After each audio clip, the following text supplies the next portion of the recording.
Assalamualaikum warahmatullahi wabarakatuh. Waalaikumsalam warahmatullahi wabarakatuh. Bismillahirrahmanirrahim. Alhamdulillahi rabbil alamin. Wassalatu wassalamu ala ashrafil anbiya'i wal mursalin, imamil muttaqin, sayyidil ghurril muhajjalin, Sayyidina wa maulana Muhammadin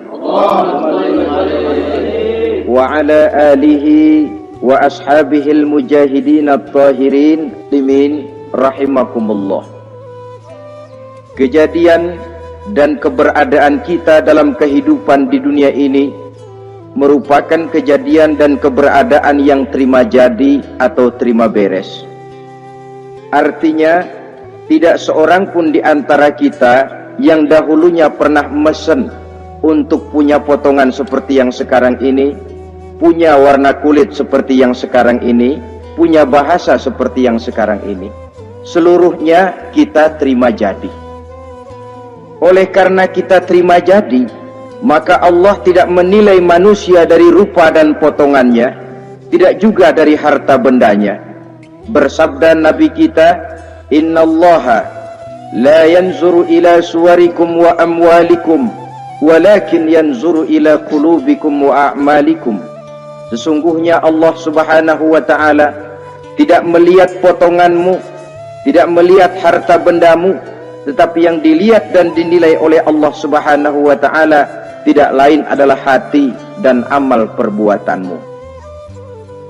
Kenapa rupa paras yang cantik tidak dijadikan penilaian utama oleh agama? Pertama, karena yang namanya cantik adalah relatif, tergantung siapa yang memandang. Yang menurut saya cantik, menurut saudara belum tentu cantik. Dan yang menurut saudara cantik, menurut saya mungkin jelek, nggak ketulungan. Oleh karenanya, di kalangan para ahli cinta ada perbedaan pendapat. Sebenarnya cantik yang bikin orang jatuh cinta atau cinta yang menyebabkan orang jadi cantik? Dua-duanya bisa saja terjadi. Mungkin karena cantik orang lalu jatuh cinta, mungkin sudah kadong cinta biar gempor cantik juga. Tapi yang jelas cantik adalah relatif. Yang kedua, cantik itu temporer, berubah oleh pergeseran masa dan pertukaran waktu. Tidak ada orang makin ke ujung makin cantik.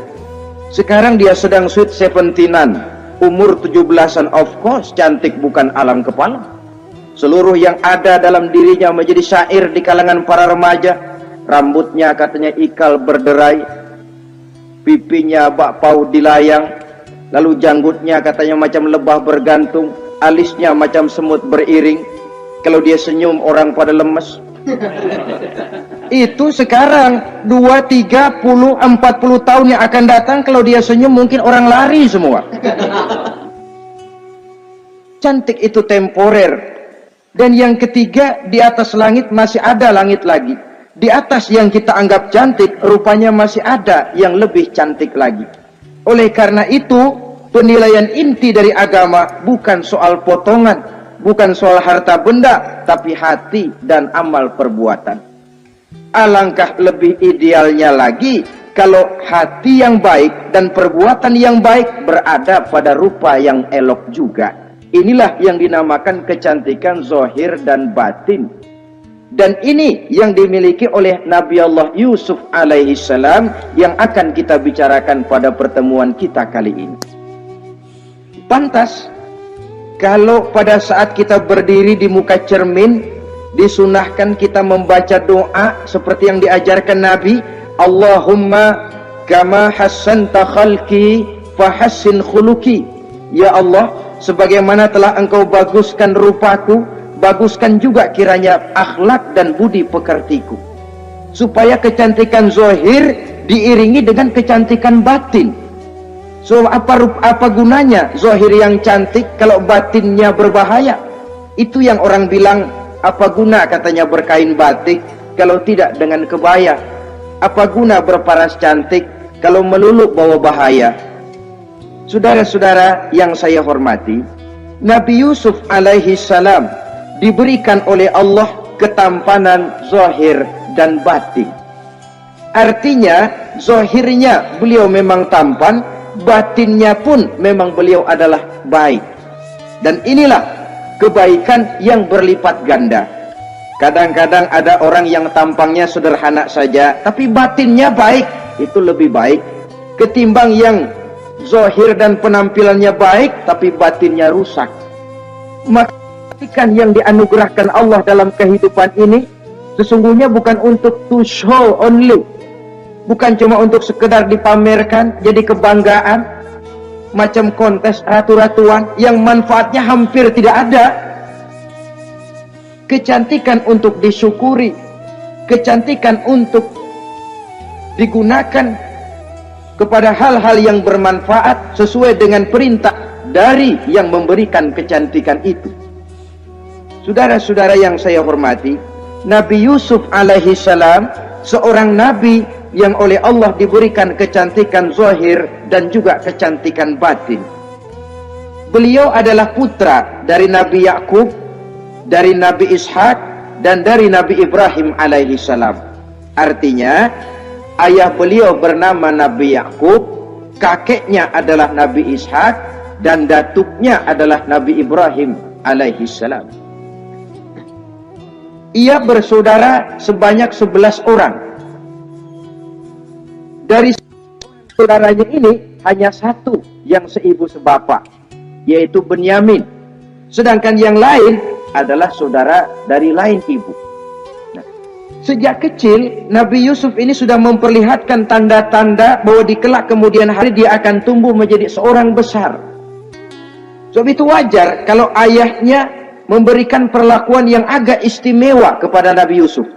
Dan ini tentu memancing sifat iri dari saudara-saudaranya yang lain. Apalagi pada satu malam Nabi Yusuf di kala remaja itu pernah mimpi.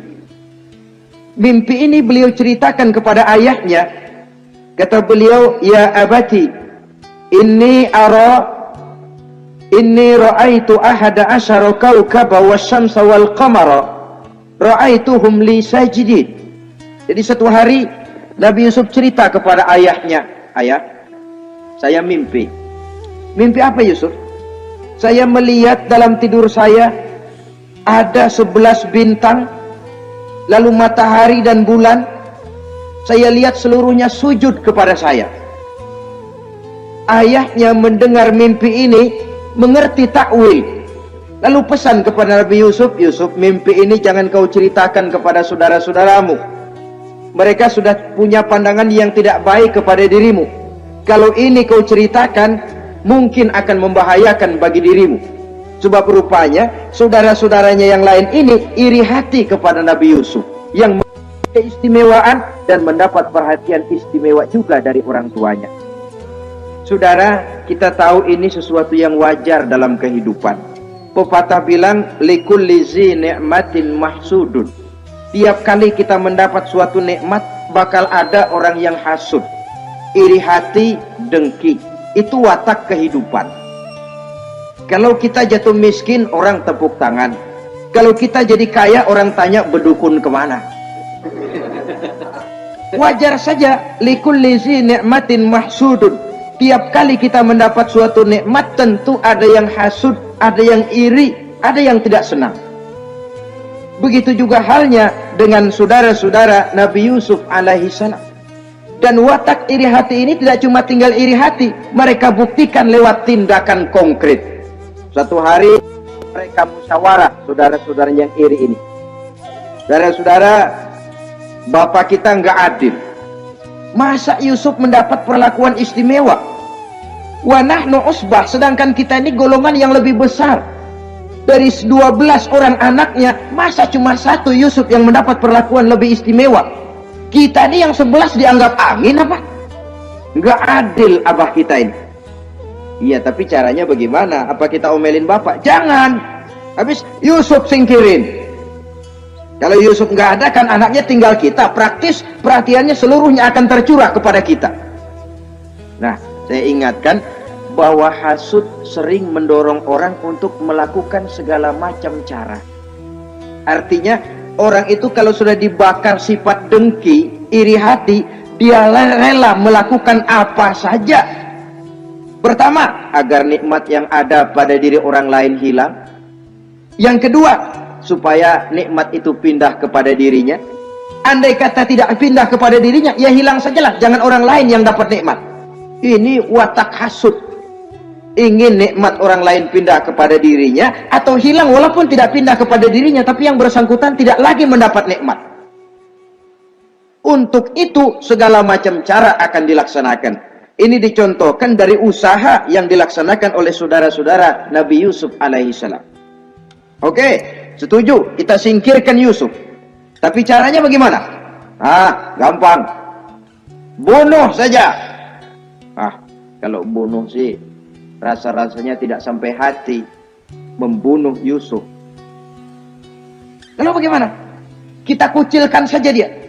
Kita asingkan dari sini, kita buang jauh-jauh supaya dia tidak ada lagi kelihatan dalam pandangan Abah.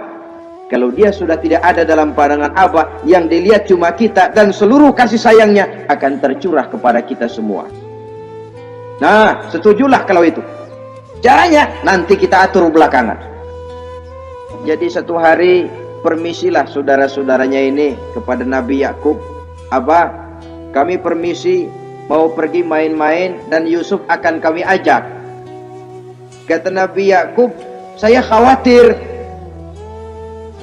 Nabi Yakub sudah melihat gelagat yang tidak baik, sudah ada semacam firasat.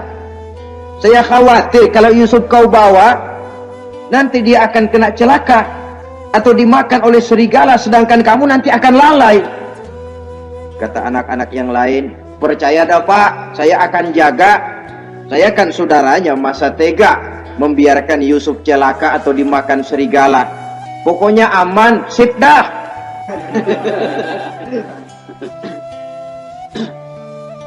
Akhirnya Nabi Yakub mengizinkan. Pergilah 12 bersaudara ini pergi bermain-main. Mula-mula berkejar-kejaran, Yusuf ikut main kejar-kejaran.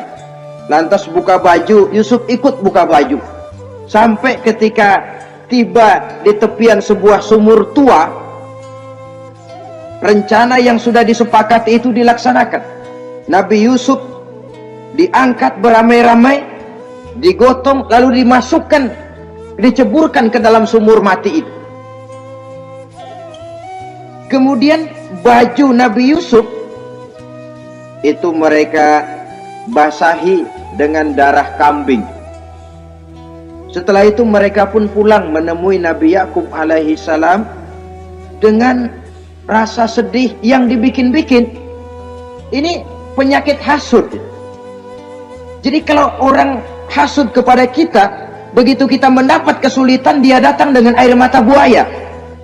Belagak sedih, belagak ikut berduka cita, padahal sih hatinya sorak, padahal batinnya girang bukan main. Pak, saya ikut berduka cita, Pak, saya ikut sedih, padahal hatinya biar mampus loh. Ini yang dilakukan oleh saudara-saudara Nabi Yusuf.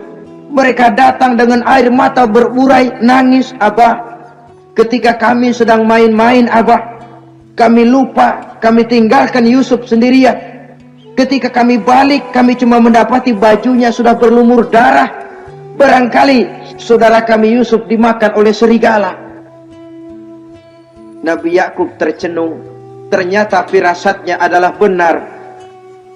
Baju Nabi Yusuf itu yang berlumur darah kambing, buatan saudara-saudaranya yang hasud tadi, diciumi dan dipeluk oleh Nabi Yakub. Kepedihan seorang ayah yang ditinggalkan oleh anak tercintanya. Saudara, adapun Nabi Yusuf alaihi salam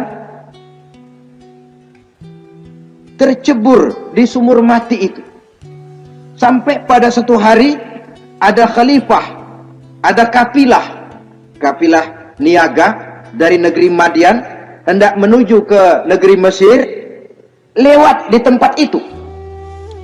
Ketika salah seorang mereka bernama Malik bin Do'ar hendak mengambil air, timba diturunkan ke dalam sumur. Begitu diangkat, ini air kok berat amat. Makin diangkat, makin berat, sampai di atas bukan air, orang isinya. Ada orang di ember. Dia lihat rupanya sangat tampan, elok, cantik. Ini barangkali anak bangsawan ini. Parasnya begini cantik, begini tampan. Ini kalau dijual di Mesir nanti tentu harganya mahal nih. Order nih, objek. Maka dibawalah Yusuf ini ke negeri Mesir. Setibanya di sana diperjualbelikan sebagai budak belian. Nah, nasib baik rupanya Yusuf ini ketika terjadi pelelangan dibeli oleh seorang pembesar istana, seorang menteri yang bernama Kitfir. Kitfir melihat, ini cantik anak remaja ini. Tampangnya elok, parasnya indah, kelihatannya budi pekertinya pun halus. Kita ambil saja ini, kata Kitfir kepada istrinya Zulaikha. Kita angkat dia jadi anak, siapa tahu nanti dia memberikan manfaat yang besar bagi kita. Baiklah, baiklah.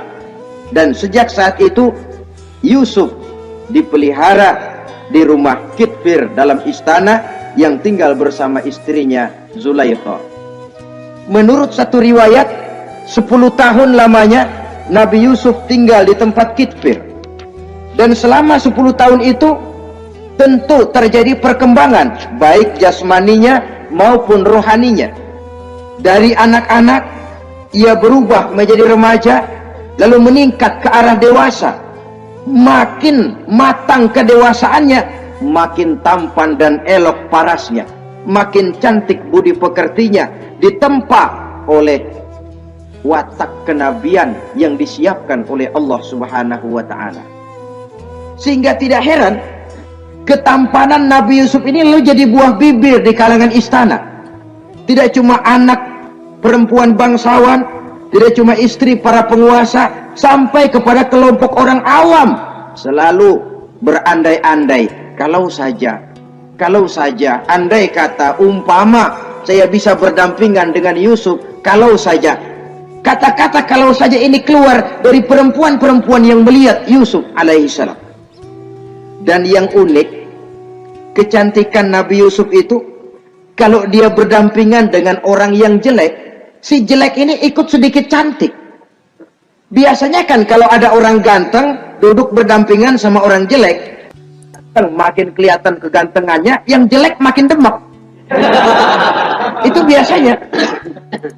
Tapi kecantikan Nabi Yusuf ini tidak mengangkat orang lain.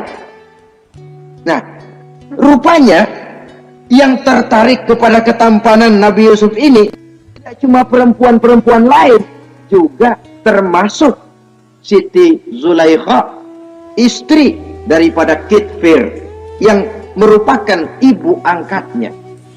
Kalau pada mulanya Zulaikha merawat Nabi Yusuf sejak kecil dengan harapan nanti akan membawa manfaat. Setelah dilihatnya makin lama makin tampan, makin lama makin cantik, makin lama makin rupawan, berubah rupanya rasa kasih sayang seorang ibu menjadi kasih sayang seorang perempuan kepada laki-laki. Dia merindukan saat-saat di mana dia bisa mencurahkan rasa hatinya itu kepada Nabi Yusuf alaihissalam. Hampir-hampir nyaris Zulaikha ini, kalau istilah anak muda barangkali, siang jadi kenangan, malam jadi impian. Kemanapun dia pergi, bayangan Yusuf juga yang selalu menggodanya. Selalu ditunggunya saat-saat yang mungkin untuk dia bisa menyampaikan hasrat hatinya kepada Nabi Yusuf alaihissalam. Dan saat itu pun datang. Satu hari Kitfir harus menghadiri persidangan negara. Rumah besarnya lenggang, para pembantu kebetulan tidak seorang pun ada di dalam. Inilah saat yang ditunggu-tunggu oleh Zulaikha. Keluarlah ia dari kamarnya dengan pakaian yang tipis sewarna dengan warna kulitnya, sehingga pakaian dalamnya nyaris tembus. Dengan langkah yang diatur sedemikian rupa, memancing rangsangan, ia datang menghampiri Yusuf alaihissalam. Lalu dengan suara lemas memelas, ia pun memanggil Yusuf. Ada apa tuanku? Sini yang. Kalau bahasa kita. Melihat mendengar suaranya yang lain dari hari-hari biasa. Apalagi melihat pakaian Zulaikha yang begitu tipis. Nabi Yusuf berdetak sangat cepat. Darah mengalir dengan cepat. Maklum, beliau juga manusia, laki-laki, normal terlepas dari kenabiannya. Jantungnya dak-dik-duk. Kemari Yusuf, sini. Ada apa tuanku? Sudah lama Yusuf. Lama apa tuanku? Saya memendam rindu kepadamu Yusuf. Siang malam engkau juga yang jadi tumpuan harapan saya. Kemanapun saya pergi seakan wajahmu juga yang saya lihat Yusuf. Tidur saya jadi tak nyenyak. Makan saya tak pernah membawa kekenyangan Yusuf. Tidur yang biasanya mendatangkan semangat seolah semuanya pergi meninggalkan saya Yusuf. Hembusan sepoi pagi mengusap bunga merekah dalam taman yang biasanya membawa keindahan, semuanya telah berganti dengan keindahan wajahmu Yusuf. Sinilah sebentar, penuhi hasrat hati saya. Saya segan tuanku. Segan kenapa Yusuf? Saya tidak mau mengkhianati tuan saya yang telah berbuat baik kepada saya. Apakah saya juga tidak pernah berbuat baik kepadamu? Benar, tuan juga berbuat baik kepada saya. Tapi pantang saya mengkhianati majikan saya. Yusuf, sekarang kesempatan yang baik. Kitfir, suami saya, sedang menghadiri persidangan penting di negara, di istana, dan rasanya akan lama dia baru kembali. Sementara para pembantu kita tidak ada di sini.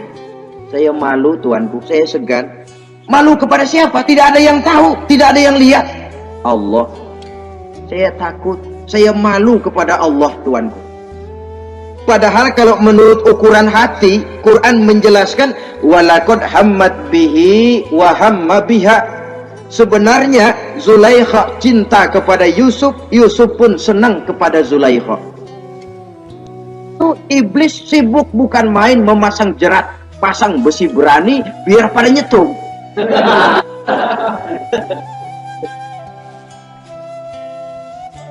Zulaikha senang Yusuf, Yusuf sebenarnya pun secara manusiawi menyenangi Zulaikha. Walaula an ra'a burhana rabbih. Tapi Yusuf ketika itu melihat larangan Allah, peringatan Allah. Seolah-olah dia lihat Allah mengatakan, Yusuf, ini letter S. Dilarang parkir di sini.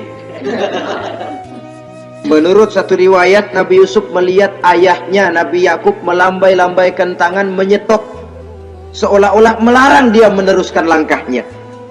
Riwayat lain menjelaskan seolah-olah Nabi Yusuf dibisiki oleh malaikat Jibril, Yusuf, kalau kamu kalah sekarang, kamu sama saja gajah kemasukan semut di kupingnya terus mati. Tapi kalau kamu menang, kamu adalah gajah yang tidak terkalahkan.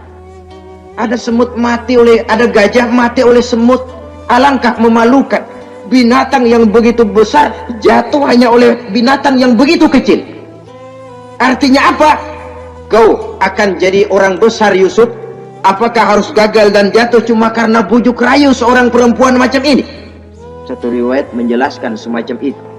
Sehingga mantap Yusuf, maaf tuanku, saya malu kepada manusia, saya malu kepada majikan, tapi saya lebih malu lagi kepada Allah. Saat ini majikan tidak tahu, orang seorang pun tidak ada yang lihat, tapi Allah pasti lihat. Itu yang saya malu. Ah Yusuf, jangan sok kalem. Mumpung situasi mengizinkan, mubazir nih. Zulaikha pun berangkat pergi ke tempat pembaringan, ke tempat tidur. Lalu dengan pose yang merangsang, aduhai, melambai-lambaikan tangannya, hai talak, Yusuf sini, Yusuf kemari. Nabi Yusuf dipelihara oleh Allah. Ketika Nabi Yusuf tetap menampakkan keengganannya, Zulaikha jadi berang.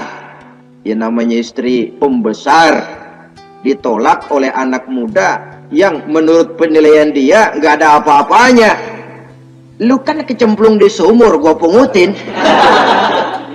Cuma sekedar segini aja nggak mau nurutin, kebangetan amat. Bukan Zulaikha kalau nggak nekat. Dia bangun dari pembaringannya, gemes, dia hampiri Yusuf. Kalau cara kita diunyeng Yusuf itu. Dipaksa Nabi Yusuf berlari ke arah pintu, ditarik bajunya dari belakang oleh Zulaikha, sobek belakang bajunya ini. Begitu baju sobek, pintu terbuka, Kitfir suami Zulaikha datang. Orang Arab bilang yumsak mablul, ketangkep basah. Ketangkep basah. Merah pada muka Zulaikha. Sementara Kitfir pun matanya merah. Tapi Nabi Yusuf tenang-tenang saja. Ya wong nggak salah. Tenang-tenang saja Nabi Yusuf. Bukan tenang karena pengalaman, tenang karena memang tidak berbuat yang negatif. Kadang-kadang ada juga yang tenang tapi pengalaman. Oh, buaya itu. Kita ketahuan kepentok, ketangkep hansip, anteng aja. Itu bukan nggak salah, badak. Nabi Yusuf tenang karena memang tidak berbuat salah apapun. Nabi Yusuf tenang karena yakin dirinya benar, sehingga mantap menghadapi kedatangan Kitfir yang sangat tiba-tiba itu. Adapun Zulaikha, ketika melihat suaminya berdiri di muka pintu, cepat-cepat dia berubah siasat. Inilah salah satu kelihayan makhluk bernama perempuan. Dia pandai bersalin rupa, dia pandai bermain minyak di atas air. Melihat suaminya datang, roman mukanya pun menjadi sedih, air mata berurai membasahi pipi. Papa, katanya. Apa balasan bagi orang yang mau menistakan istri papa? Maksudmu apa, Zulaikha? Yusuf gile. Dia mencari kesempatan dalam kesempatan. Dia mau menodai kehormatan saya. Dia hendak memperkosa saya. Kata Nabi Yusuf, bukan saya, Tuan. Saya enggak. Yang benar Yusuf, enggak.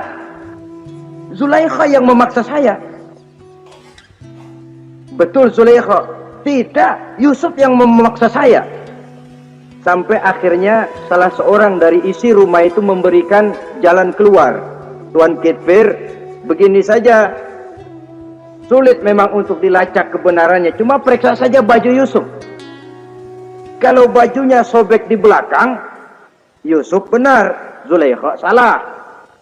Kalau baju Yusuf sobeknya di depan, Zulaikha yang benar, Yusuf yang salah. Nah, apa artinya itu? Kalau bajunya sobek di belakang kan artinya Yusuf kabur, ditarik dari belakang.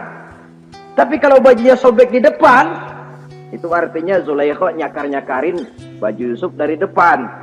Lihat saja, pokoknya kalau bajunya sobek di belakang, Yusuf benar, Zulaikha salah. Kalau baju Yusuf sobek di depan, Yusuf salah, Zulaikha benar. Ketika diperiksa, dicek bajunya, betul sobek di belakang. Artinya Yusuf benar, Zulaikha yang salah. Kata Kitfir, Zulaikha, jelas sudah bagaimana kejadian yang sebenarnya. Oleh karena itu, bertobatlah kamu kepada Allah. Dan kau Yusuf, jangan ceritakan peristiwa aib ini kepada siapapun, untuk menjaga nama baik kita bersama. Baik Tuan. Saudara-saudara kaum muslimin yang saya hormati, tapi ya bagaimana, serapi-rapinya menyimpan barang busuk, toh akhirnya tercium juga. Gosip ini akhirnya tersiar di mana-mana, terutama di kalangan para pembesar. Sehingga kalau kumpul para istri pejabat, Zulaikha jadi bahan gunjingan. Kan main bini menteri demen sama budaknya. Nggak salah apa tuh? Jadi bahan ejekan. Ya sebab tentu ukuran mereka yang belum pernah ngelihat Yusuf, kalau duren ketemu duren dong. Masa duren ketemu ketimun ya bonyok. Artinya nggak seimbang. Masa istri bangsawan tergila-gila sama anak angkatnya, sama budak beliannya, nggak masuk rasio itu.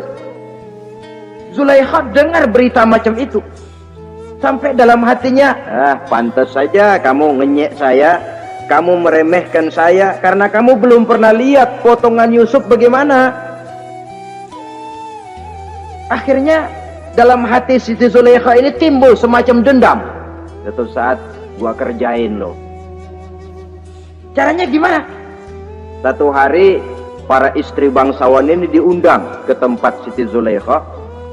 Duduk di satu ruangan luas. Setelah duduk dihidangkan makanan. Makanannya aneh. Cuma buah sama pisau. Ketika buah dan pisau sudah siap, satu orang satu, satu orang satu, satu orang satu. Ketika mereka sedang mengupas itu, Zulaikha berkata kepada Nabi Yusuf, Yusuf, kau jalan dari sini ke sana, melintas kayak peragawati gitu. Untuk apa Tuhan? Pokoknya jalan aja dah. Nabi Yusuf jalan. Sejak beliau melangkah ke ruangan itu, semua mata perempuan-perempuan bangsawan yang lagi ngupas buah, semuanya tertuju kepada Yusuf. Ada yang matanya emang buluk, makin buluk. Ada yang ngeliatin campur mulutnya menganga. Apa kata mereka? Falamma ra'ainahu akbarnahu wa qatta'na aydiyahunna wa qulna hasya lillah ma hadza bashar in hadza illa malakun karim. Falamma ra'ainahu, ketika perempuan-perempuan itu melihat Yusuf, akbarnahu, mereka agungkan Yusuf. Wa qulna hasya lillah, mereka bilang, ini sih bukan orang nih. Ini malaikat nih. Bukan orang. Nah, orang segini cakepnya. Artinya belum pernah mereka lihat paras yang secantik dan setampan itu. Akibatnya apa? Nggak berasa mau motong buah keiris tangan. Rata-rata perempuan yang ada di situ tangannya pada luka. Kenapa? Mau motong buah, mata kemana, mulut kemana, tangan kepotong. Melihat itu semua, Zulaikha puas. Nah, kamu baru ngelihat sekejap. Bagaimana saya yang siang malam ngelihat Yusuf? Bagaimana saya yang tiap saat hidup bersamanya? Bagaimana saya nggak merindukan dia? Ente yang baru pernah ngelihat sekelebatan udah motong tangan. Saya yang tiap hari sama-sama dia nggak celeng juga udah pantas. Saudara-saudara kaum muslimin yang saya hormati, akhirnya untuk menjaga nama baik keseluruhannya, Nabi Yusuf pun mengalah. Karena berita ini sudah tersiar, Yusuf dipojokkan. Tidak cuma sekedar dipojokkan, beliau dimasukkan ke dalam penjara. Tapi apa kata beliau? Rabbi sijnu ahabbu ilayya mimma yad'unani ilaih. Ya Allah, kalau memang karena resiko penolakan saya terhadap ajakan Zulaikha menyebabkan saya harus masuk penjara, penjara lebih saya sukai, penjara lebih saya cintai ketimbang ikut kemauan Zulaikha. Saudara-saudara, kadang-kadang kita berpikir, kalau kesempatan itu datang kepada kita, mampukah kita menjatuhkan pilihan seperti pilihan Nabi Yusuf ini? Lebih baik penjara ketimbang mengikuti bujuk rayu perempuan untuk melakukan perbuatan yang menyeleweng ini. Ini yang dipilih oleh Nabi Yusuf, tegar. Kalau memang sebagai resikonya saya harus masuk penjara, penjara lebih saya cintai, penjara lebih saya suka daripada mengikuti bujukan Zulaikha. Teguh karena suatu prinsip. Bukankah dalam perjuangan menegakkan akidah, kadang kita mendapat piala, tapi tak jarang kita berhadapan dengan penjara. Kadang kita disanjung, kadang kita dicaci. Itu romantika perjalanan dari yang namanya perjuangan. Tapi pilihan harus ada.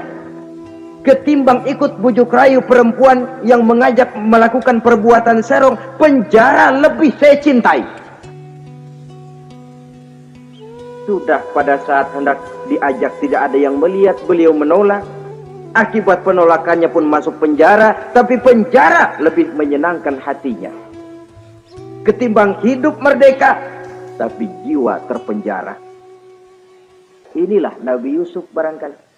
Biar badan masuk penjara asal jiwa merdeka. Kita sekarang sebaliknya. Jiwa terpenjara tidak jadi soal asal badan merdeka.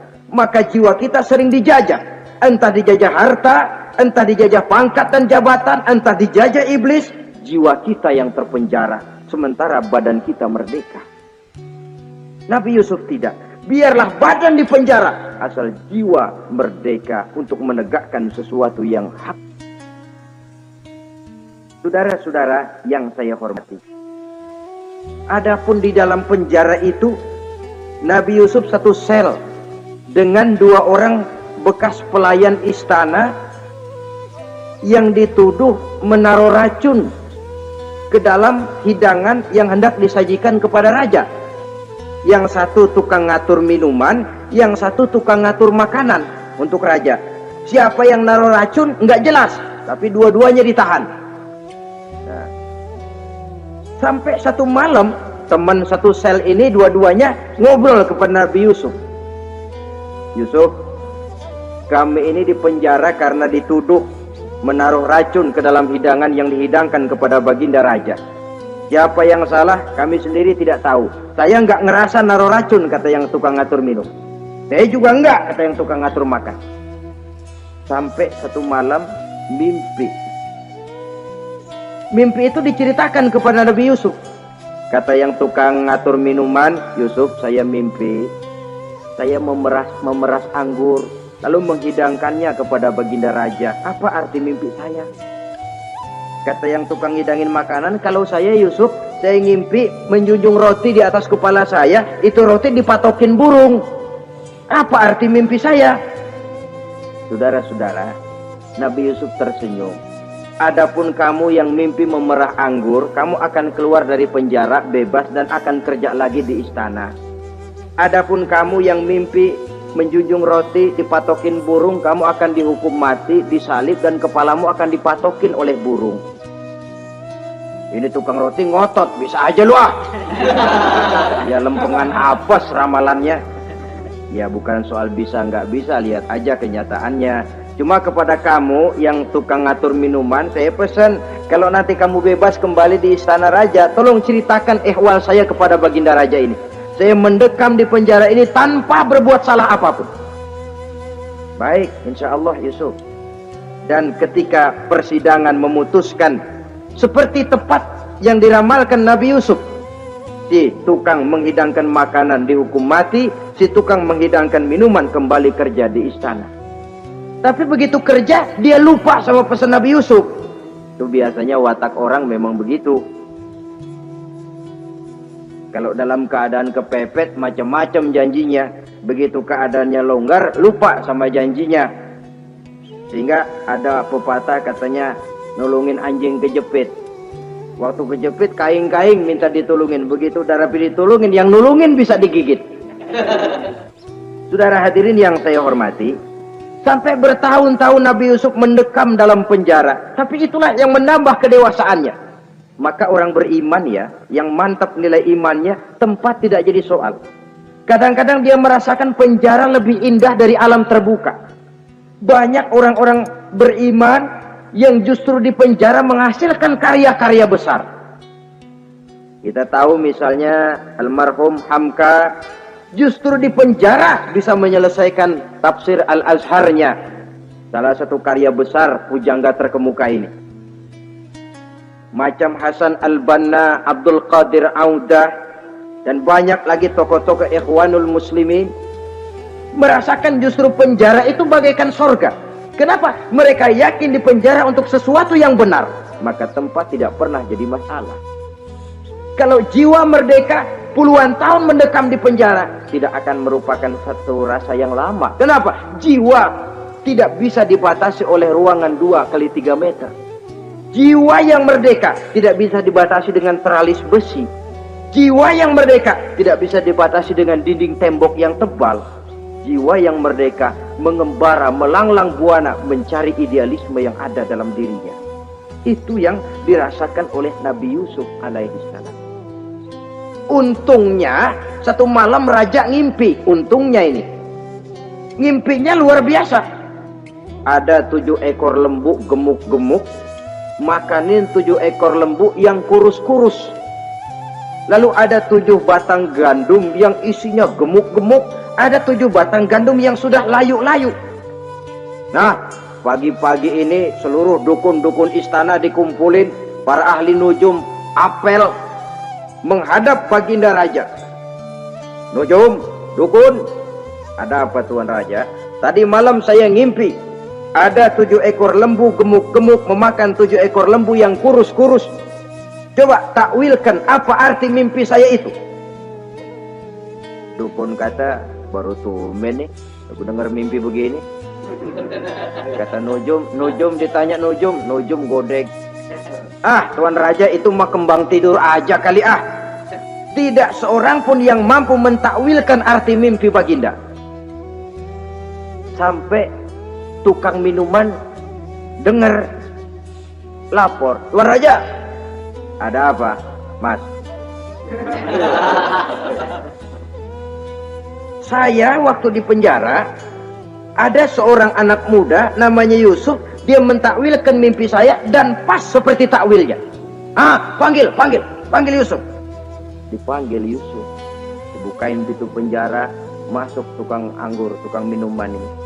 Yusuf, ente, iya.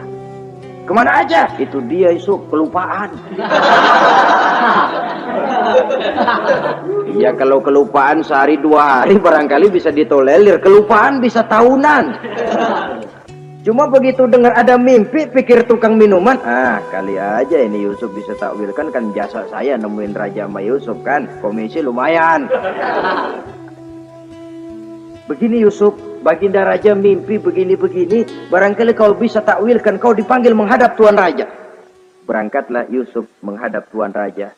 Sesampainya di sana, mohon maaf tuan raja, menurut takwil saya, arti mimpi tuan raja itu akan datang satu masa di mana 7 tahun lamanya negara ini subur, makmur, aman, tentram, gemah, repah, loh jenawi, toto tentrem, kertora harjo. Tapi akan datang setelah itu 7 tahun lamanya di mana musim kemarau membahana, tanah menjadi kering gagal, rakyat diancam kelaparan. Dan kita harus siap-siap untuk itu. Itu takwil mimpi Tuhan. Caranya bagaimana Yusuf mengatasi krisis kelaparan ini? Ya kita bikinlah gudang-gudang untuk menyimpan makanan. Kalau lagi panen jangan mumpung. Ingat pada suatu saat kita akan paceklik. Sehingga kata orang-orang tua dulu, kalau lagi sehat ingat dong bakalan sakit. Kalau lagi kaya ingat dong bakalan miskin. Semuanya itu milik daripada kehidupan. Tidak ada orang yang ketawa terus dalam hidup. Tidak ada orang yang nangis terus. Semuanya silih berganti, datang pergi, patah tumbuh, hilang berganti. Dunia hari ini bikin kita ketawa, besok dia buat kita menangis. Hari ini dibuatnya kita senyum, besok dibuatnya kita berurai air mata. Hari ini dijadikannya kita kaya, besok dijadikannya kita kere. Pantas kalau orang bilang wamal hayatud dunya, Allah mengatakan wamal hayatud dunya illa lahwun wa la'ib. Hidup dunia ini cuma sandiwara. Tiap kita sekarang sedang memegang peranan. Ketika memegang peranan, ya jadi orang kaya peranan, jadi kiai peranan, jadi jenderal peranan. Sama saja dengan wayang golek. Gatot Kaca yang bertulang kawat berotot baja, punya ajian beraja musti, gagah perkasa, bisa terbang di angkasa. Hebat perkasa Gatot Kaca. Kapan? Waktu dipegang dalang. Betul apa benar? Gagahnya Gatot Kaca, sakti mandragunanya sang Gatot Kaca. Kapan itu? Waktu dipegang dalang. Begitu peranannya selesai, sama dalang dimasukin ke kotak, diam aja Gatot Kaca. Terbang kek enggak, diam aja. Begitulah kehidupan ini. Gagah kita menyandang bintang 4 di pundak. Gagah kita membawa harta yang banyak. Gagah kita membawa jabatan ini dan itu. Waktu oleh sang sutradara dimasukkan ke dalam lubang yang luasnya tidak lebih 1 kali 2 meter, nggak bekutik, nggak ada yang lawan.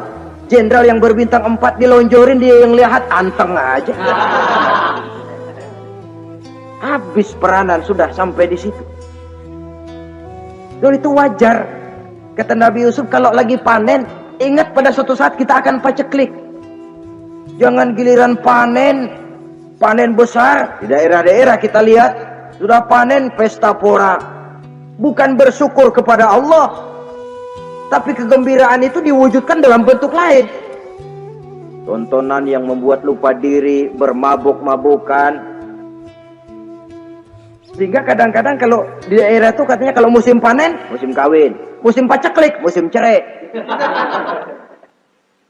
Saudara-saudara kaum muslimin yang saya hormati, karena itu dalam satu hadis Nabi ingatkan, ta'arraf ilallah firraha ya'rifka fisyiddah. Ingatlah kepada Allah di waktu kamu senang, supaya Allah ingat kepadamu waktu kamu susah. Kalau waktu senang kita lupa kepada Allah, ya wajar. Kalau waktu susah Allah juga lupain kita. Dalam terjemahannya dengan kehidupan beragama, wa man a'rada an zikri fa inna lahu ma'isyatan dhanka wa nahsyuruhu yaumal qiyamati a'ma. Siapa yang berpaling daripada peringatanku, kata Allah, aku akan berikan dia penghidupan dan kehidupan yang sempit. Sempit itu apa, lalu tidak punya duit? Punya duit. Apa tidak punya harta? Banyak harta. Tapi banyaknya harta, tumpukan duit tidak membuat hatinya makin luas, tidak membuat hidupnya makin lapang. Sempit, sempit, dan sempit itu azab. Yang paling celaka, wa nahsyuruhu yaumal qiyamati a'ma. Di akhirat kami kumpulkan dia bersama orang-orang buta. Allahu Akbar. Di padang mahsyar, dikala orang sibuk, pusing dengan urusan masing-masing, buta lagi. Yang nggak buta aja pusing. Mereka teriak-teriak, qala rabbi lima hasyartani a'ma wa qad kuntu basira. Ya Allah, kenapa kami buta padahal waktu di dunia kami melihat? Allah jawabnya enak aja, kadzalika atatka ayatuna fanasitaha wa kadzalika al-yauma tunsa. Rasain deh lo. Dulu waktu di dunia datang peringatanku pada belaga pilon, kamu lupakan. Sekarang juga pantas kamu dilupakan. Waktu susah kamu lupa, waktu senang kamu lupa Allah. Waktu susah juga pantas kamu dilupakan Allah. Waktu di dunia kau berpaling dari peringatan Allah, kalau sekarang Allah berpaling kepadamu juga adil. Walaupun kalau Allah mau tidak berpaling juga adil, sebab Allah itu mutlak. Tidak ada yang membatasi apa yang dimaui oleh Allah. Saudara-saudara kaum muslimin, itu pesan Nabi Yusuf. Bikin gudang yang besar, simpan bahan makanan untuk persediaan musim kemarau. Kalau begitu sekalian aja deh Yusuf. Sekalian bagaimana Tuan Raja? Kau saya angkat jadi menteri urusan makanan dan urusan kemakmuran. Tuan Raja, apa enggak terburu-buru? Kau bisa mentakwilkan mimpi saya, bahkan kau bisa mencari jalan keluar. Ini sudah sesuatu yang menguntungkan Yusuf. Mencari jalan keluar ini pemikiran yang menteri saya belum bisa berpikir kayak kamu. Sudah, kau pegang jabatan ini. Nabi Yusuf tidak minta, diberikan. Ada pesan, jangan memberikan jabatan kepada orang yang meminta. Terus kalau orang sudah minta, tentu ada pamrih dan ada tendensi. Jangan memberikan jabatan kepada orang yang banyak ngeluarin duit untuk mencapai jabatan itu. Sebab apa? Kalau orang mendapat satu jabatan karena banyak ngeluarin duit, maka pekerjaan pertama yang akan dilakukan setelah mencapai jabatan itu ialah dia akan berpikir, bagaimana caranya biar modal gua pulang. Orang jadi gubernur, jadi menteri karena banyak ngeluarin duit, belum dia sempat kerja buat kepentingan rakyatnya, dia lebih dulu akan berpikir bagaimana duit yang saya keluarin supaya pulang. Sisanya kalau ada, barulah untuk kepentingan rakyat, itu pun kalau keburu. Saudara-saudara yang saya hormati, Nabi Yusuf tidak pernah minta jabatan. Raja memberikan jabatan itu. Dan tepat seperti takwil beliau, musim kemarau datang, rakyat dilanda kelaparan, lalu berbondong-bondong ke istana mencari bahan makanan. Yusuf langsung mendrop bahan makanan ini. Alhasil saudara-saudara, bahaya kelaparan ini sampai juga ke daerah tempat di mana Nabi Yakub tinggal. Lalu beliau utus anak-anaknya. Saya dengar di negeri Mesir ada seorang menteri muda yang tampan dan baik hati. Pergilah kau ke sana dan mintalah makanan darinya. Berangkatlah mereka ini. Saudara-saudara, Nabi Yusuf lihat, ini saudara-saudara saya ini yang dulu nyeburin saya ke sungai. Sekarang pada antri minta jatah makanan. Kalau kita lagi di atas lihat orang di bawah kan enak, yang bawah kelagapan. Orang sedang berkuasa, namanya lagi berkuasa, ngomong apa juga benar. Orang kalau lagi berkuasa kentut bagus masih. Tapi kalau sudah jatuh, jangankan apalagi buang angin, batuk aja diomelin. Miskin batuk melulu lah. Di atas itu, posisi di atas gampang buat move. Andai kata Nabi Yusuf waktu itu mau menteror, membalas saudara-saudaranya, kesempatan emas. Tapi memang hatinya hati yang mulia, jiwanya jiwa yang besar. Diberinya saudara-saudaranya itu makanan, tapi dia tidak memperkenalkan diri dan saudaranya pun tidak mengenali kalau itu Yusuf. Kalau kita kan yang enak, ingat nggak dulu saya diceburin ke sumur, sekarang gantian ya, ayo baris lo, gue ceburin atu-atu. Nabi Yusuf tidak, diberinya saudaranya makanan. Lalu pesan, lain kali kalau kemari lagi mau mengambil makanan, saudaramu yang namanya Benyamin bawa ke sini. Tanpa dia saya nggak mau ngasih makanan lagi. Ya sudah, pulang saudara-saudaranya ini lapor kepada Nabi Yakub. Abah, itu menteri pesan kalau kamu yang mau ngambil makanan lagi, Benyamin harus dibawa. Kalau nggak dibawa kami nggak akan dikasih makanan. Nabi Yakub curiga lagi. Dulu Yusuf hilang. Sekarang nih Benyamin ini saudara sekandung Nabi Yusuf. Kalau yang lain satu bapak lain ibu, tapi dengan Benyamin ini satu ibu satu bapak. Ini Benyamin mau digituin lagi. Bagaimana? Pokoknya Pak, yang dulu-dulu kami udah tobat dah, sekarang mah bener-bener banget dah nih. Biasanya sekali lancung ke ujian itu seumur hidup orang nggak percaya. Sampai akhirnya Benyamin pun dibawa ke sana. Saudara-saudara yang saya hormati, terjadilah pertemuan Yusuf dengan Benyamin, dan akhirnya saudara-saudaranya ini dijelaskan siapa menteri itu sebenarnya, diminta menjemput Nabi Yakub. Bertemulah Nabi Yusuf dengan ayahnya Nabi Yakub alaihi salam. Adapun Kitfir sudah lama meninggal, Zulaikha pun sudah menjadi janda. Namun dalam jandanya dia tetap merindukan Yusuf siang dan malam, didambakannya kapan saat pertemuan akan terjadi. Sampai ketika satu hari didengarnya Yusuf akan meninjau satu daerah, dia sudah diri paling depan. Ketika Yusuf lewat, dia nyindir dengan katanya, Maha suci Allah yang memuliakan orang yang takwa dan menghinakan orang yang berdosa. Merasa ada sindiran, Yusuf nengok. Zulaikha kan? Iya Yusuf. Kitfir bagaimana? Sudah meninggal. Lalu keperluanmu apa sekarang? Saya cuma memerlukan engkau Yusuf. Saudara-saudara, Nabi Yusuf akhirnya kawin dengan Zulaikha yang cantik, menawan, dan rupanya setelah kawin itulah Nabi Yusuf baru tahu bahwa Kitfir ternyata tidak bisa berfungsi sebagai suami. Dengan kata lain, puluhan tahun Zulaikha kawin dengan Kitfir tetap perawan, utuh, awet.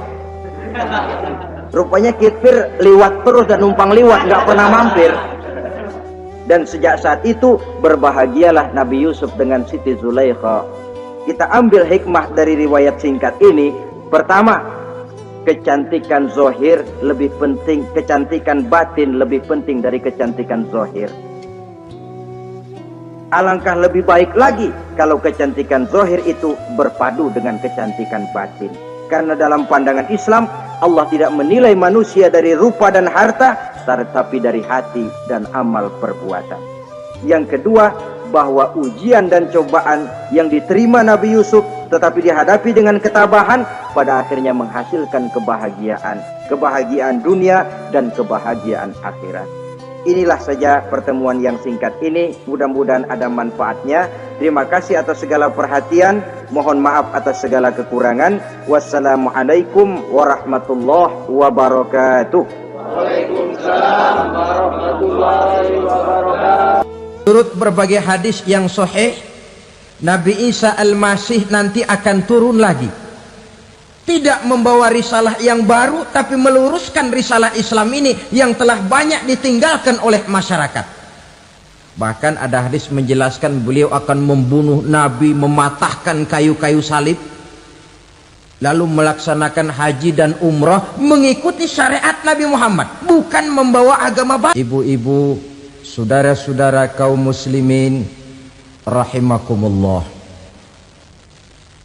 pada pertemuan yang lalu sudah saya jelaskan bahwa hidup selalu berakhir dengan kematian.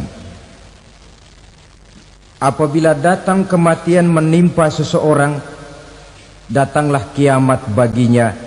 Itu yang disebut dengan kiamat kecil.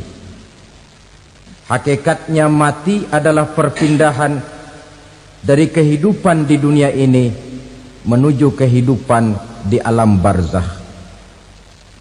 Menunggu kita di alam barzakh sampai datangnya saat kiamat, entah 10 tahun, entah 100 tahun, entah 1000 tahun, hanya Allah saja yang maha tahu. Adapun orang-orang beriman yang melakukan amal kebajikan dalam kehidupan di dunia ini, masa penantian yang lama di alam barzakh buat mereka sebentar saja. Tetapi bagi orang-orang kafir yang ingkar, yang tidak beriman kepada Allah, yang hidup di dunia cuma menumpuk-numpuk dosa, tentu penantian di alam barzakh akan merupakan waktu yang sangat lama. Bukankah dalam kehidupan kita waktu itu memang relatif?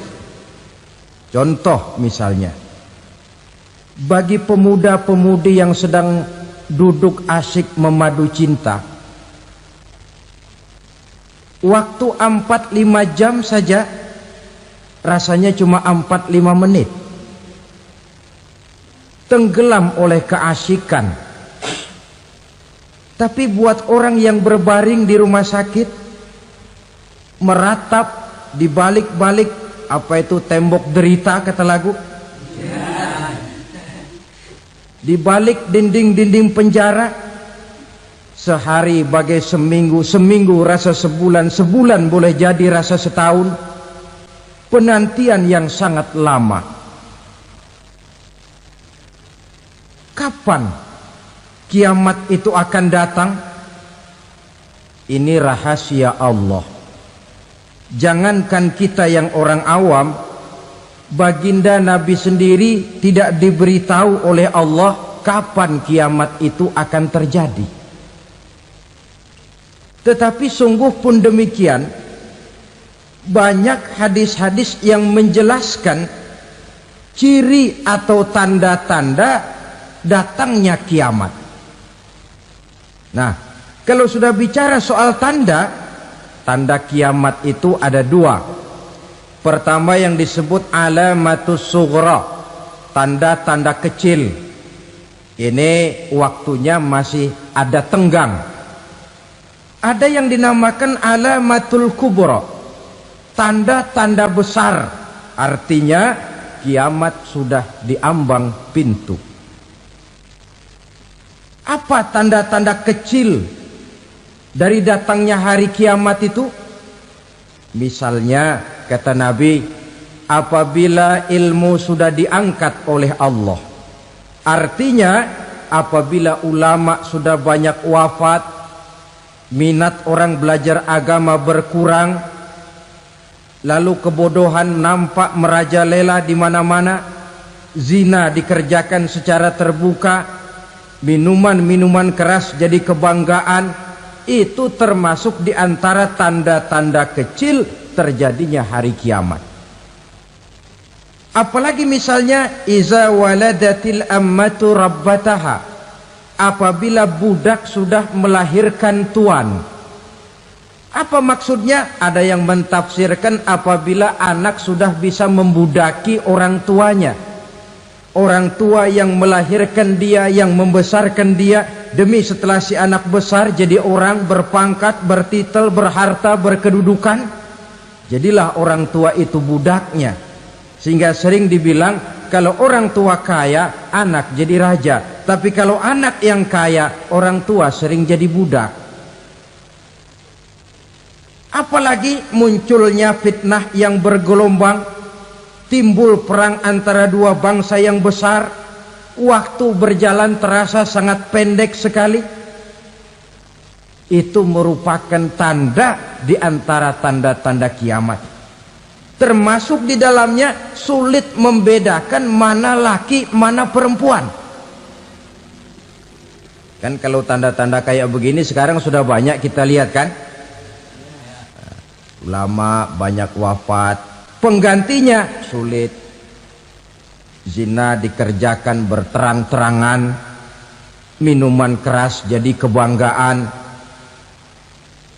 banyak anak membudaki orang tuanya, sulit membedakan mana laki mana perempuan. Kadang-kadang dari belakang kita lihat perempuan bener, begitu kita colek nengok jenggotan.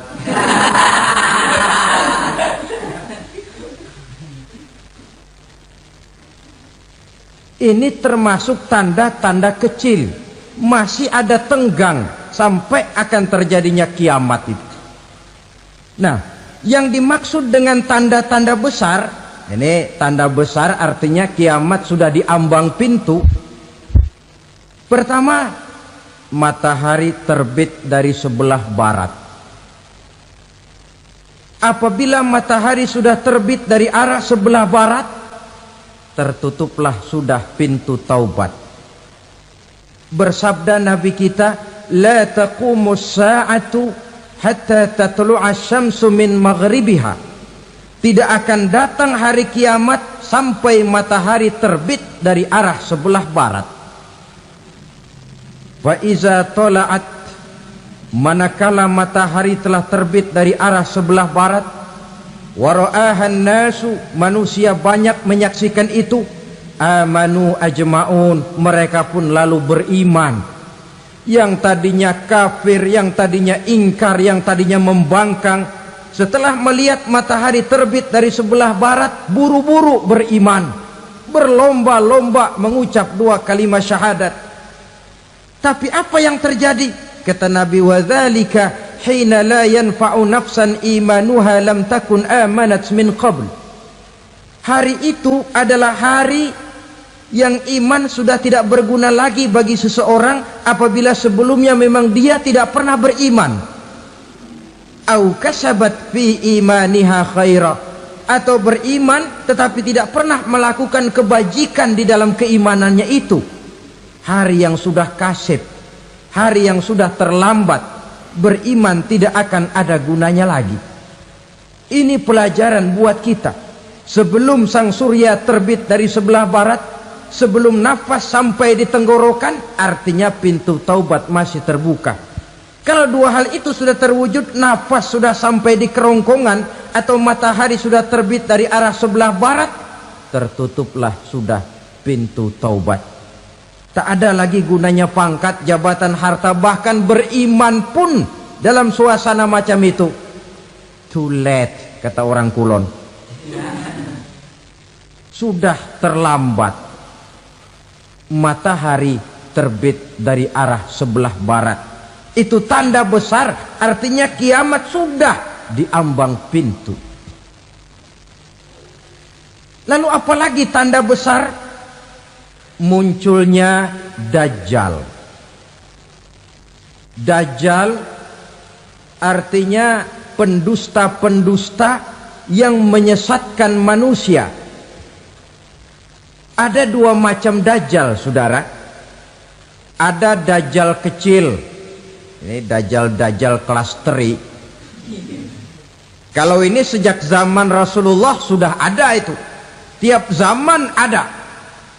Di zaman Rasulullah misalnya ada yang bernama Aswad al-Unsi dari Yaman. Ada yang namanya Musailamah al-Kazzab dari Yamamah. Ada yang namanya Ibnu Sayyad dari Madinah. Ini dajjal-dajjal di zaman Rasul. Musailamatul Kazzab memproklamirkan diri jadi nabi dia. Di zaman Rasul masih hidup. Ini dajjal zaman Nabi. Di zaman sahabat muncul dajjal-dajjal. Di zaman kita sekarang ini dajjal-dajjal pun gentayangan. Dajjal-dajjal kelas teri. Kerjanya mendustakan manusia, menyesatkan manusia, memalingkan manusia dari jalan yang benar dan diridhoi oleh Allah Subhanahu wa taala. Adapun yang merupakan tanda besar dari datangnya kiamat, dajjal-dajjal kelas kakap. Pembohong-pembohong besar yang menyesatkan masyarakat manusia berpaling dari jalan Allah mengikuti jalan mereka. Apa sih ciri dajjal itu? Kata Nabi dalam hadis Bukhari Muslim, innad dajjala, sesungguhnya yang namanya dajjal itu yakhruju, satu saat akan muncul mendekati hari kiamat. Wa inna ma'ahu ma'an, si dajjal ini membawa air. Wa naran, dan juga membawa api. Dua simbol. Di tangan yang satu dia bawa air, di tangan yang satu dia bawa api.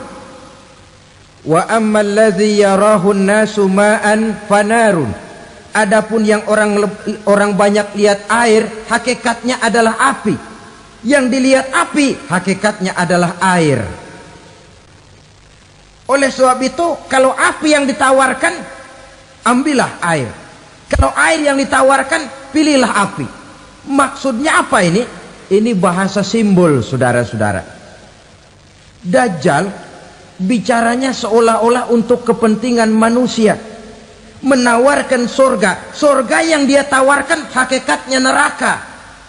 Hai manusia, kalau kau mau bahagia, jangan dekat-dekat dengan agama. Sholat itu tidak efektif dan efisien, tidak produktif dari segi ekonomi itu. Menghadiri majelis taklim cuma buang-buang waktu. Tahajud, tasbih, tahlil, baca Quran, apa itu? Pekerjaan mubazir saja. Hidup ini cuma sekali, masa yang cuma sekali, manfaatkan dengan sebaik-baiknya. Mumpung. Dibawanya sifat mumpung, tetapi dalam pengertian yang sangat negatif. Bicaranya seolah-olah untuk kepentingan manusia, tetapi sebenarnya menjerumuskan manusia. Menawarkan air, tapi sebenarnya api. Menawarkan api, tapi hakikatnya air. Buat apa kamu sholat? Buat apa kamu bayar zakat? Buat apa kamu puasa? Surga yang dicanangkan dajjal hakikatnya neraka. Neraka yang digambarkan dajjal pada dasarnya adalah surga. Jadi memutarbalikkan fakta itu kerjaan dajjal. Yang hak jadi batil, yang batil dibilang hak, yang benar jadi salah, yang salah malah jadi benar. Tuntunan disuruh jadi tontonan, tontonan malah menjadi tuntunan. Itu pekerjaan dajjal profesinya. Zamannya Nabi Adam, dajjalnya kan iblis. Betul? Betul. Apa sih rayuan iblis itu?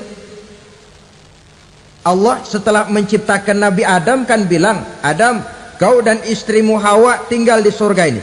Seluruh fasilitas yang ada di surga persilahkan kau nikmati.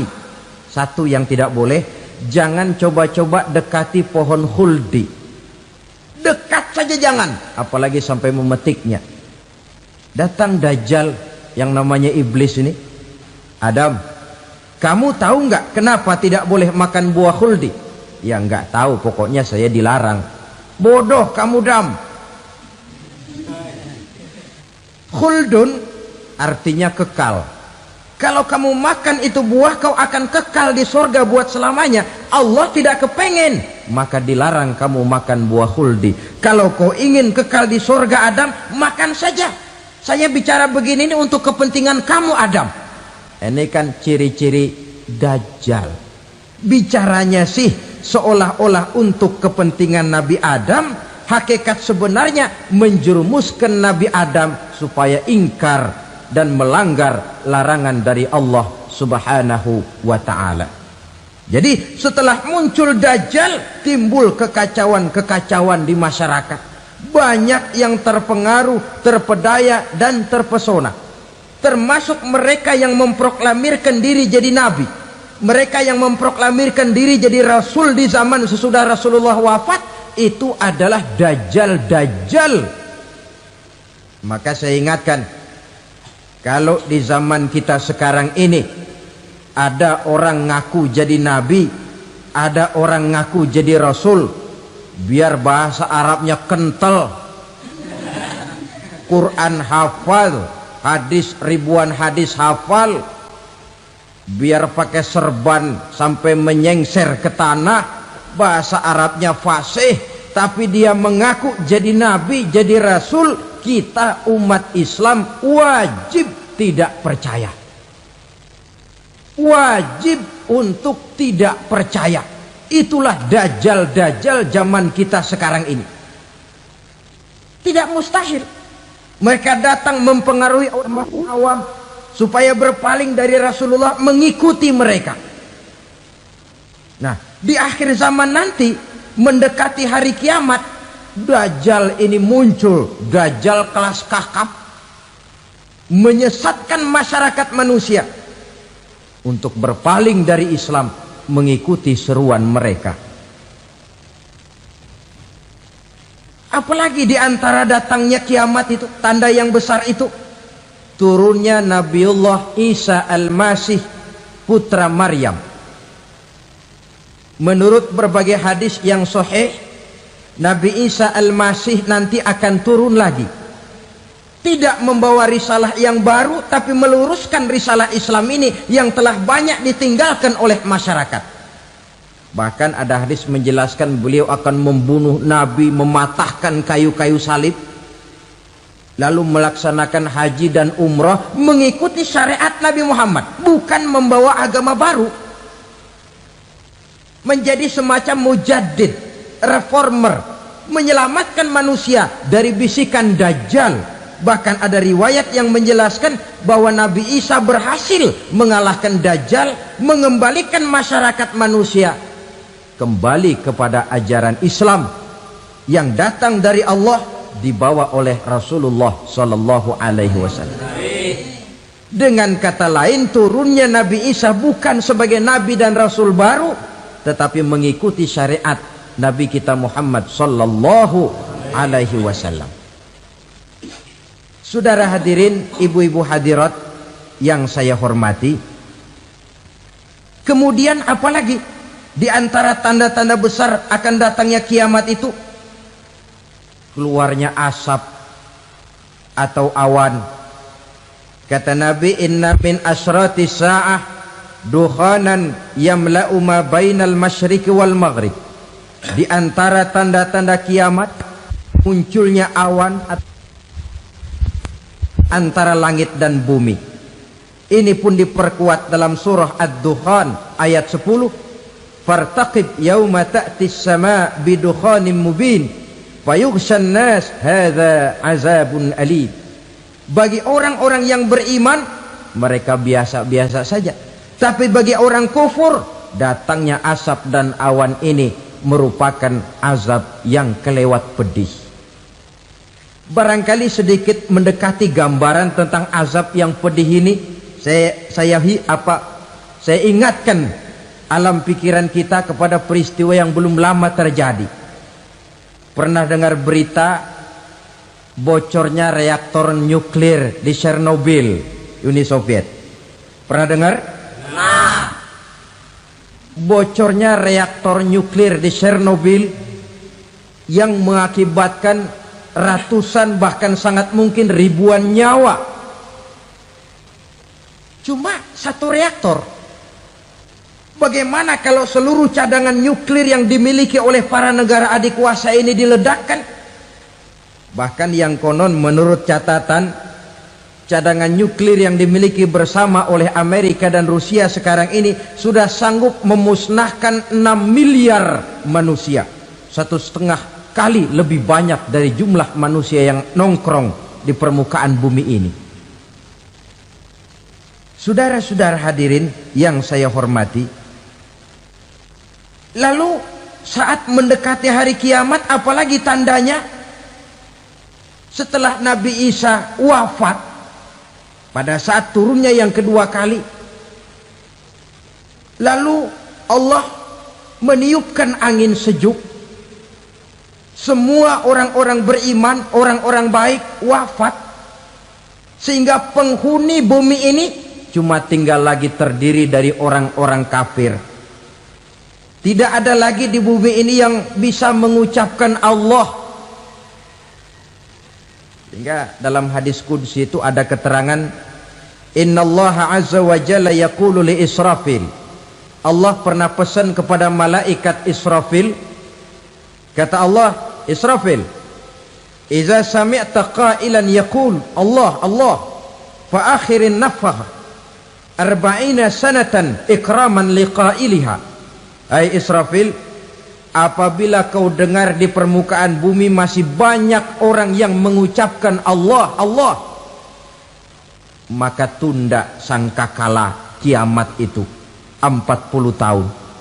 Untuk apa? Ikraman liqailiha, menghormati orang yang mengucapkan Allah Allah itu. Wah, jadi karena sekarang masih banyak yang mengucapkan Allah, besar hatilah kita, masih jauh kiamat itu. Tapi jangan lupa, kiamat pribadi, kiamat kecil itu yang nggak kita sangka-sangka. Ajal datang mencabut nyawa, itu kiamat pribadi, dan itu yang pasti kita hadapi, dan itu yang membuat kita tidak boleh bersikap main-main di dalam kehidupan sekarang ini. Saudara hadirin yang saya hormati, tidak ada lagi orang-orang muslim. Seluruh penduduk dunia ini kafir. Lalu terciptalah struktur sosial yang berlandaskan prinsip hidup semau gue. Bakal terjadilah prinsip di mana yang kaya menyantap yang miskin, yang kuat menindas yang lemah. Hidup sudah bagaikan di rimba belantara, berlaku hukum rimba. Siapa yang kuat dia yang menang, siapa yang lemah menjadi mangsa. Timbul kekacauan, maksiat merajalela, munkarat menjadi-jadi, sehingga isi bumi ini penuh dengan segala macam perbuatan dosa. Tidak ada perlunya lagi alam diperpanjang temponya. Datang saat yang sudah dijanjikan oleh Allah Azza wa Jalla, maka terjadilah yang disebut kiamat kubra, kiamat besar, kiamat hancur-hancuran. Bagaimana kejadian ini dimulai? Dalam surah Az-Zumar ayat 68, Allah Subhanahu wa taala berfirman, wa nufikha fis-suri fasa'iqa man fis samawati wa man fil ardi illa man sya'allahu. Maka manakala ditiuplah sangkakala, terkejutlah seluruh yang ada di langit dan seluruh yang ada di bumi. Bila saat kiamat datang, Allah perintah malaikat Israfil, Israfil, tiup sangkakalamu. Ditiuplah sangkakala oleh malaikat Israfil. Yang akibat daripada tiupan itu, seluruh yang ada di langit, seluruh yang ada di permukaan bumi terkejut. Yang ada di langit siapa? Malaikat kan. Bayangin aja kalau malaikat kaget, apalagi kita. Terkejut seluruh makhluk yang ada di bumi, yang ada di langit mendengar suara sangkakala itu. bunyinya tidak sanggup kita bayangkan dahsyatnya. Ledakan nuklir, ledakan neutron, belum apa-apa ketimbang bunyi sangkakala malaikat Israfil ini. Nah, lalu mendengar bunyi sangkakala ini, gemparlah makhluk, kacaulah alam. Bumi gempa, planet-planet bertabrakan, gunung meletus, air laut tumpah ke darat, angin topan bertiup, halilintar menyambar. Lalu semua yang bernama hidup mati total. Mati bareng tanpa persiapan. La haula wala quwata illa billah.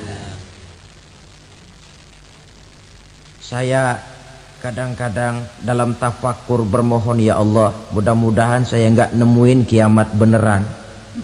Ngeri. Tidak bisa kita bayangkan macam apa suasana seperti itu. Allah saja banyak memberikan gambaran, misalnya Al-Qari'ah, wa mal qari'ah, wa ma adraka mal qari'ah. Kejadian yang menggemparkan. Tahukah kamu apa kejadian yang menggemparkan itu? Yauma yakunun nasu kal farasil mabsus wa takunul jibalu kal ihnil manfus. Pada saat itu manusia berterbangan bagai kupu-kupu. Gunung berterbangan seperti kapas ditiup angin. Gunung saja macam kapas, konon lagi manusia. Kematian total, mulai semut sampai gajah mati, jin mati, iblis mati, malaikat mati. Oh, malaikat saja mati. Saudara hadirin yang saya hormati, kematian total yang tanpa persiapan. Orang bilang, Pak, kalau mati bareng begitu yang repot malaikat maut dong ya. Cabut sana, cabut sini. Itu kalau menurut logika kita, mestinya begitu menurut logika. Tapi logika juga yang nggak perlu serepot itu. Sebab untuk mematikan listrik di wilayah DKI, di wilayah Jakarta, nggak perlu tiap rumah didatengin, matiin, ya lama. Cukup dari kantor pusatnya saja PLN, tekan satu tombol, gelaplah seluruh Jakarta. Saudara hadirin yang saya hormati, kematian total. Lalu setelah kematian total, planet-planet juga mati, dalam arti tidak bergerak dan beredar. Angin mati, dalam arti tidak bertiup. Air mati, dalam arti tidak ada riak gelombang. Pokoknya semua mati. Kullu nafsin za'iqatul maut, semua yang bernafas mati. Dalam ayat lain, kullu man 'alaiha fan, semua yang ada di permukaan bumi fana. Yang kekal cuma Allah Subhanahu wa ta'ala. Yang paling belakang mati malaikat maut dan malaikat Israfil. Tapi mati juga sesuai dengan janji Allah. 40 lamanya. Tidak dijelaskan oleh Abi Hurairah 40 jam, apa 40 hari, apa 40 tahun. Hadis-hadis cuma menyebutkan 40 saja. Sunyi alam. Yang tinggal cuma Allah saja lagi. Ketika itu Allah berseru-seru, katanya, limanil mulkul yauma. Siapa para penguasa hari ini? Mana itu raja-raja dan penguasa yang dulu mengaku jadi Tuhan? Fir'aun. Mana Fir'aun sekarang? Yang dulu jadi raja, merasa berhasil, sombong, lalu tidak mau turun-turun dari kekuasaannya, sampai kepada puncak kekurang ajarannya mengangkat diri jadi Tuhan. Mana itu Fir'aun? Namrus. Mana sekarang Namrus? La ilaha illa ana. Ternyata tidak ada Tuhan lain selain daripada aku, kata Allah. Proses kemudian, saudara-saudara, turunlah hujan dari langit. 40 lamanya hujan itu. Tidak jelas juga 40 jam apa 40 hari. Setelah air turun membasahi, datanglah tiupan sangkakala yang kedua. Semua yang bernama mati bangkit dari kuburnya masing-masing. Ini yang disebut Yaumul Ba'thi, hari kebangkitan. Allahu Akbar. Pada saat kita bangkit dari kubur kita masing-masing, kumpul di padang mahsyar namanya. Bayangin aja, saya sendiri nggak sanggup bayangin. Manusia sejak zaman Adam sampai zaman kiamat kumpul bareng di tempat sama. Berapa banyaknya itu?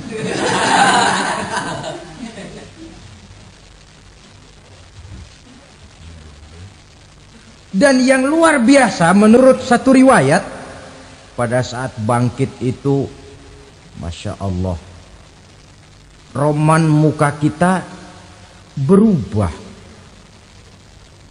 disesuaikan dengan amalan kita waktu di dunia ini. Barang siapa yang waktu di dunia amalannya itu amalan tikus, di akhirat nanti dia bangkit dari kubur, mukanya seperti muka tikus. Gagah betul badannya, tapi mukanya seperti tikus. Kenapa? Amalannya waktu di dunia seperti amalan tikus. Apa amalan tikus itu? Suka ngegeragoti barang yang sudah disimpan rapi-rapi. Orang sudah simpan uang rapi-rapi, simpan perhiasan rapi-rapi, digeragoti oleh tikus. Maling-maling, pencoleng-pencoleng, koruptor-koruptor. Itu nanti di akhirat nanti kita lihat mukanya seperti muka tikus. Oh, ini waktu di dunia suka nyolong, hanya seperti muka tikus. Barang siapa yang waktu di dunia ini amalannya itu amalan macan, dia akan bangkit nanti mukanya seperti muka macan. Apa amalan macan? Macan itu amalannya menang-menangan. Orang yang mau menang saja nggak mau mengalah. Coba lihat di hutan. Kenal hutan nggak? Di hutan, raja hutan di mana-mana pasti macan. Betul kan? Betul. Padahal hutan belum pernah bikin pemilihan umum. Tapi macan tidak peduli ada pemilihan umum apa tidak, pokok saya raja. Sebab apa? Macan jadi raja itu bukan karena benar, tapi karena kuat jadi raja. Setelah dia jadi raja, rakyat hutan yang mesti dilindungi malah dimakan oleh raja macan. Kambing rakyat hutan dimakan oleh macan. Ayam rakyat hutan dimakan oleh macan. Itu nanti kita lihat di akhirat itu mukanya seperti muka macan, gagah betul. Lalu barang siapa yang di dunia ini amalannya itu seperti amalan anjing, nanti dia punya muka seperti muka anjing. Apa amalan anjing? Pertama, anjing itu kalau disuruh jaga rumah, dia tidak bisa membedakan mana maling, mana tamu. Biar yang datang maling, kalau bawa tulang, anjing kalem. Yang kedua, anjing itu akan setia kepada siapa saja yang memberinya roti. Siapa yang memberinya roti, itulah majikannya. Apa kata majikannya, pasti dia laksanakan. Soal benar atau salah dia tidak peduli. Setelah anjing dapat roti, dia tidak punya pilihan lain kecuali bilang, abdi mah kumaha juragan wae ayeuna mah.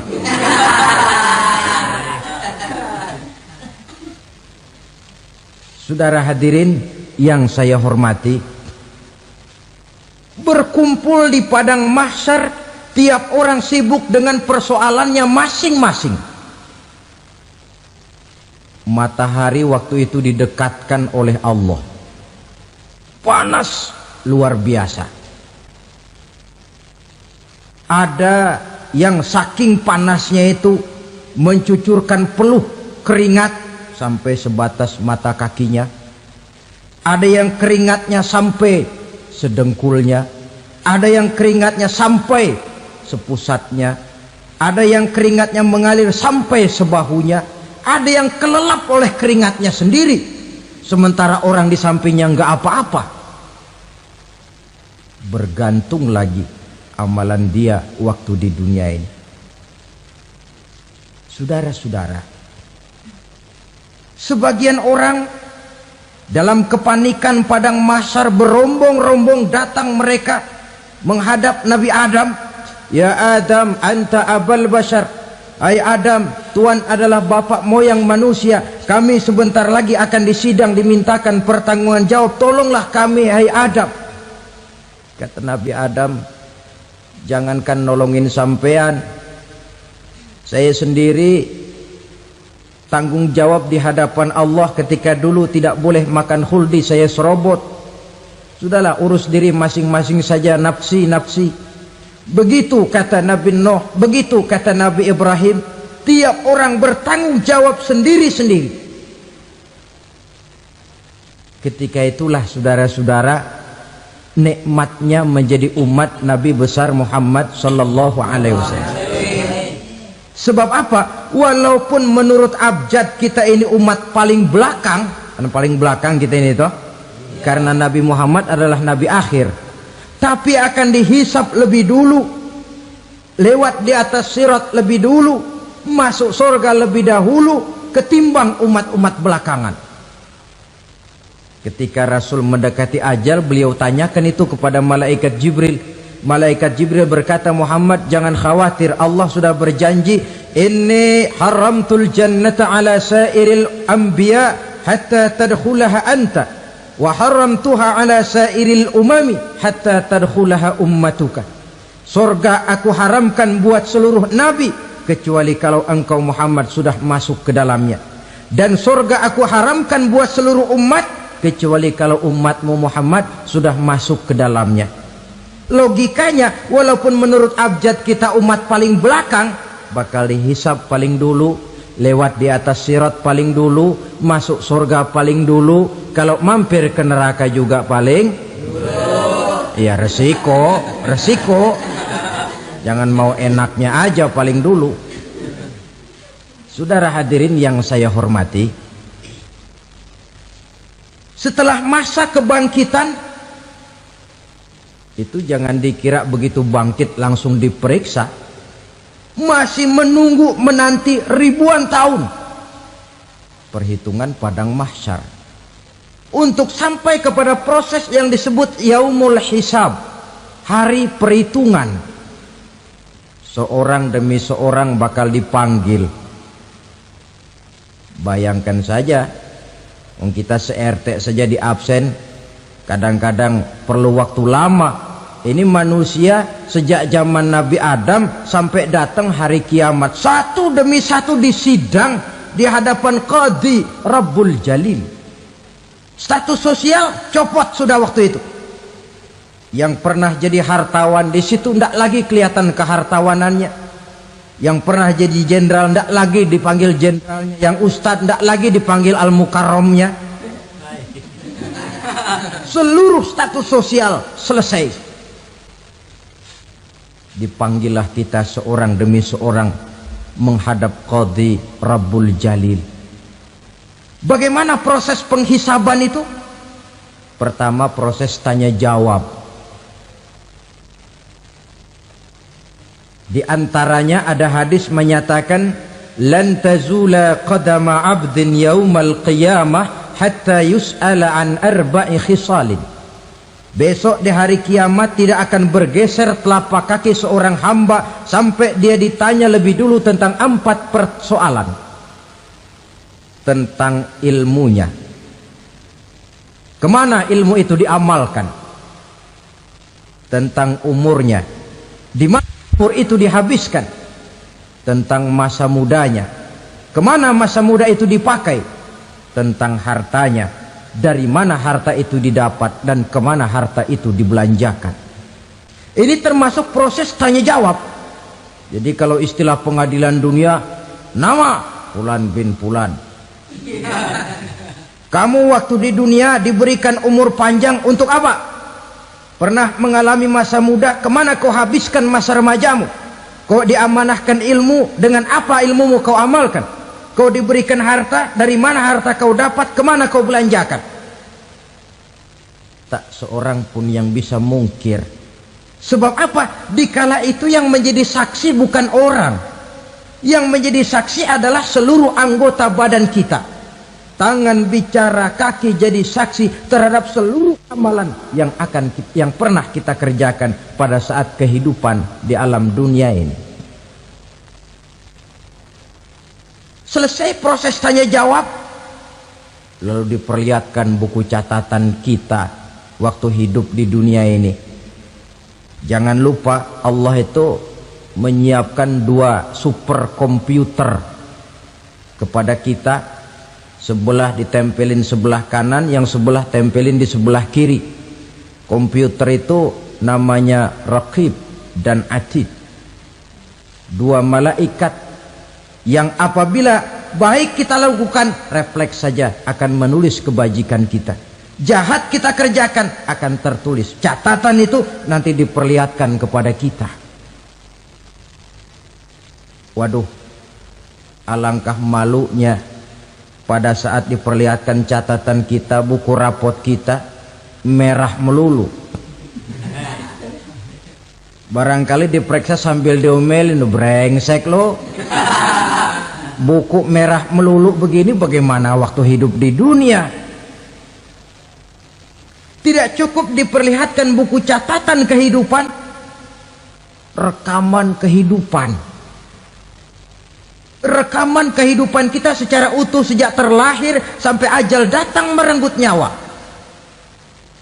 Barangkali mirip dengan video sekarang ini, di mana terekam dengan baik seluruh kegiatan kita sejak yang sekecil-kecilnya sampai kepada yang sebesar-besarnya. Untuk kemudian kita pun menerima balasan. In khairan fa khairun wa in syarran fa syarrun. Kalau baik ya baik balasannya, kalau jahat ya jahat juga balasannya. Catatan-catatan kita diberikan. Kalau banyak kebajikannya diberikan di tangan kanan dengan cara yang halus. Kalau banyak kejahatannya diberikan dari sebelah kiri atau dilempar dari belakang. Itulah sebabnya sejak di dunia ini kita sudah mohon kepada Allah. Ketika berwudu membasuh tangan kanan, apa kita bilang? Allahumma a'tini kitabi biyamini wa hasibni hisaban yasira. Ya Allah, berikan saya kitab di tangan kanan, dan kalau saya memang perlu dihisap, hisaplah saya yang seringan-ringannya. Tangan kiri berlindung kita kepada Allah. Jangan sampai diberikan kitab di tangan kiri atau dari arah sebelah belakang.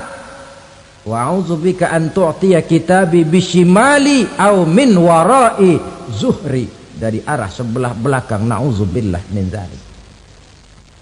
Setelah selesai lewat proses penghisaban, lewat mizan, timbangan, maka yang sudah selesai dihisab itu bergeraklah menuju sirat, jembatan yang terbentang menuju surga melalui neraka.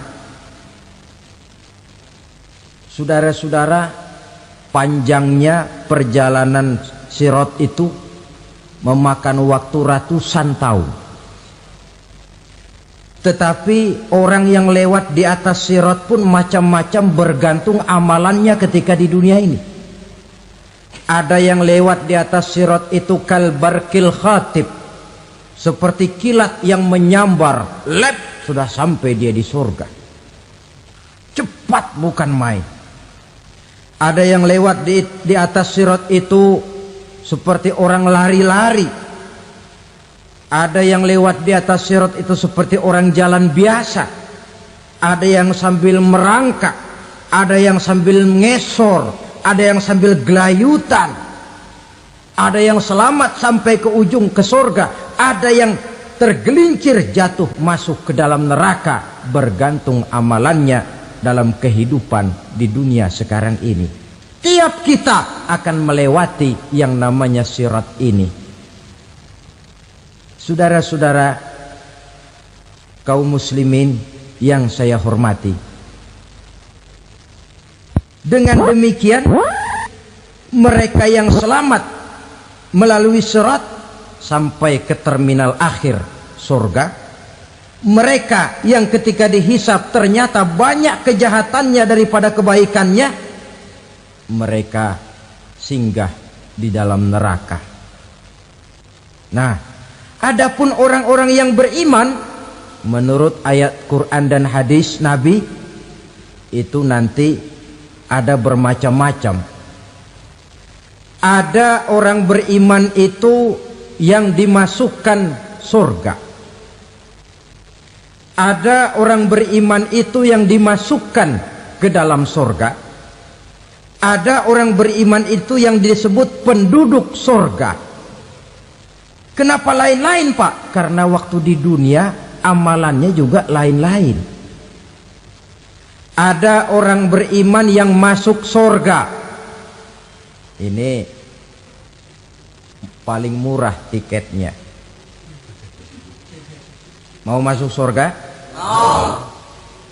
Kata Nabi begini, ma min abdin qala la ilaha illallah thumma mata ala dhalik illa dakhalal jannah. Kalau seorang hamba sudah mengucap dua kalimat syahadat, dia yakin dengan kebenaran kalimat itu sampai matinya, orang itu akan masuk surga. Abi Dzar yang waktu itu diajak bicara heran, ya Rasul kok gampang betul? Iya. Walaupun orang itu mencuri, iya. Walaupun orang itu berzina, iya. Biar dia mencuri, biar dia berzina, kalau dia sudah mengucap dua kalimat syahadat, dia yakin dengan kebenaran kalimat itu sampai matinya, itu orang akan masuk surga. Jadi masuk surga cukup dua kalimat syahadat, yakin sampai mati, masuk surga. Itu perkara masuk. Tapi kalau pertanyaannya diterusin, masuknya kapan, Pak? Nah, ini lain lagi urusannya. Sebab ada yang masuknya itu langsung, ada yang mampir dulu.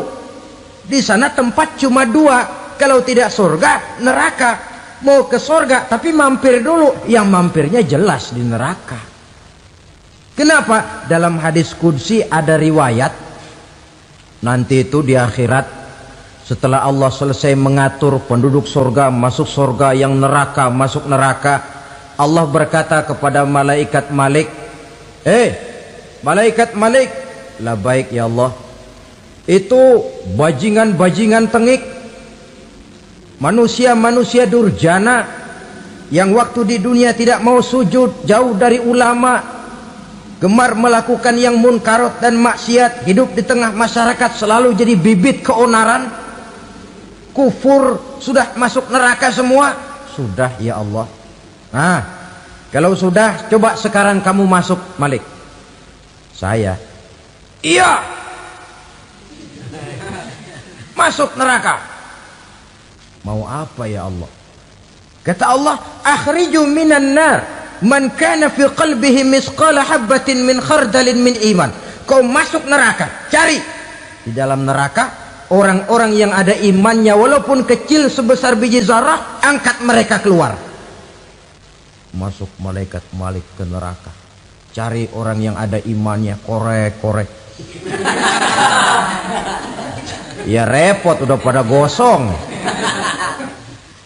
Yang ada imannya diangkat ke atas, yang ada imannya diangkat ke atas, lalu dimandikan di Nahrul Hayat, namanya sungai kehidupan di akhirat nanti.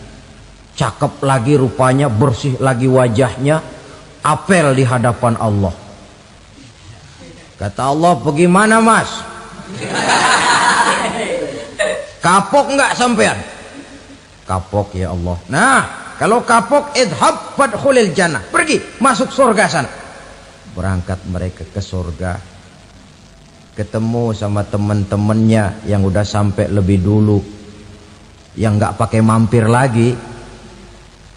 Terjadi dialog.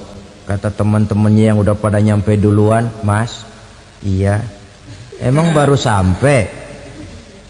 Saya baru sampai. Memang mampir di mana dulu, Mas? Kita sudah lama sampai di surga. Saudara buka surah Al-Muddatsir ayat 34-35. Ma salakakum fis saqar? Kenapa kamu mampir di neraka Saqar? Qalu lam naku minal musallin. Mereka menjawab, kami mampir di neraka Saqar, Mas, gara-gara dulunya kami waktu di dunia ndak pernah sholat. Ndak pernah sholat? Ndak pernah. Kan rumahnya dekat masjid. Cuma dekat doang, Mas. Sholat mah enggak saya. Enggak pernah ngasih makan fakir miskin, enggak pernah hadir di majelis taklim, pendeknya enggak pernah melakukan kebajikan, maka saya pun mampir di neraka Saqar. Untung betul saya punya iman, Mas, sedikit. Waktu hidup di dunia dulu saya pernah mengucap 2 kalimat syahadat, sekali-kalinya waktu mau kawin. Masya Allah. Untung saja kawin. Kalau nggak kawin polos.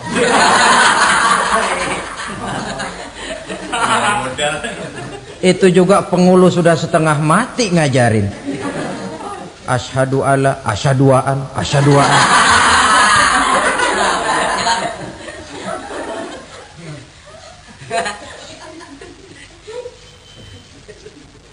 Ini namanya masuk surga, ada mampir dulu. Ada pula orang mukmin itu yang dimasukkan surga. Namanya dimasukkan kan terima beres. Saya masuk ke rumah, jalan sendiri, cari tempat sendiri. Saya dimasukkan ke dalam rumah, terima beres, pokok ada di dalam, itu dimasukkan namanya. Nggak pakai mampir. Tapi tentu tiketnya lebih mahal ketimbang yang pertama tadi. Apa kata Allah? Innal ladzina amanu wa amilus solihat la ukaffiranna anhum sayyi'atihim wa la udkhilannahum jannah. Sesungguhnya orang-orang yang beriman kemudian beramal soleh, kami hapuskan segala dosa dan kesalahannya, kami masukkan mereka ke dalam surga. Lihat ayatnya, Allah yang memasukkan, kita yang dimasukkan. Tidak pakai transit, tidak usah mampir. Cuma tidak cukup syahadat, tidak cukup amanu, tapi diiringi dengan wa'amilus salih. Iman, amal. Tidak cukup syahadat, lalu dibuktikan dia sholat, dia zakat, puasa, lalu dia melakukan berbagai macam kebajikan. Ini yang menyebabkan dia tidak pakai mampir di tempat yang bernama Saqar. Lalu ada pula orang mukmin itu yang disebut penduduk surga. Wah, ini sudah VIP ini. Ashabul jannah, penduduk surga. Siapa mereka? Kata Allah, innal ladzina amanu summa istaqamu fala khaufun 'alaihim wala hum yahzanun ulaika ashabul jannah hum fiha khalidun. Sesungguhnya orang-orang yang beriman lalu istiqamah, tetap dalam melaksanakan perintah Allah, tidak goyah, tidak labil tapi stabil, istiqamah, mereka tidak takut dan tidak bersedih hati. Merekalah penduduk surga. Iman, istiqamah. Tidak punya duit, sembayang. Banyak duit, sembayang. Miskin, sembayang. Kaya, tetap sembahyang, istiqomah. Kadang orang kalau susah rajin ke masjid, banyak duitnya ngelihat masjid melengos. Waktu miskin hamba Allah, setelah kaya jadi hamba harta. Bergeser, tidak ada nilai istiqomahnya.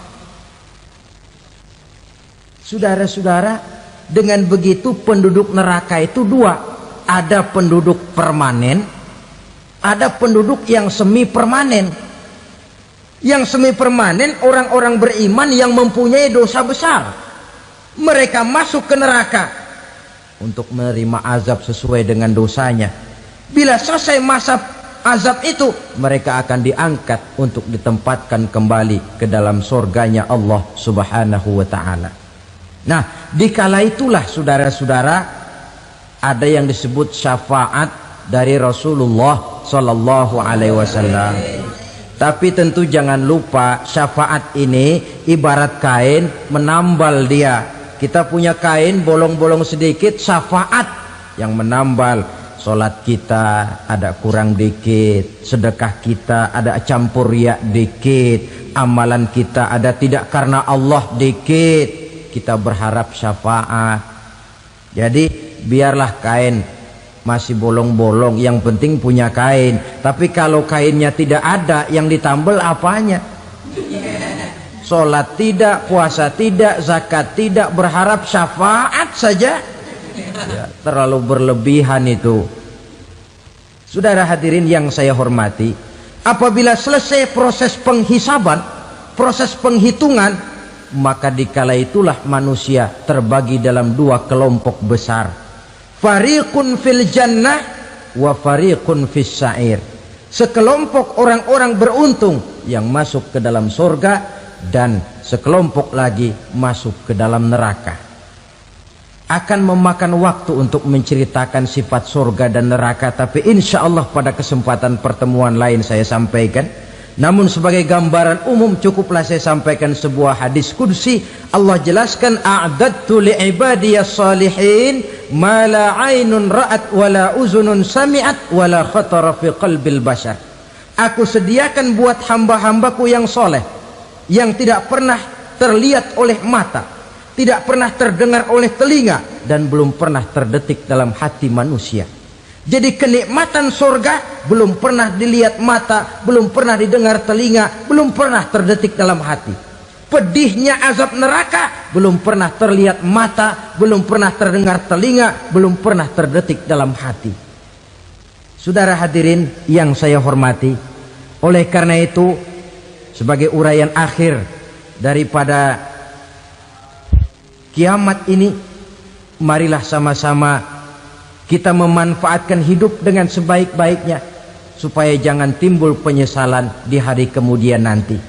Mudah-mudahan kita seluruhnya diselamatkan Allah dari azab neraka dan mendapat surga dan ridhonya. Sekian dan demikianlah pertemuan kita kali ini. Terima kasih banyak atas segala perhatian. Mohon maaf atas segala kekurangan. Usikum wa nafsi bitaqwallah. Wassalamualaikum warahmatullahi wabarakatuh. Waalaikumsalam warahmatullahi wabarakatuh.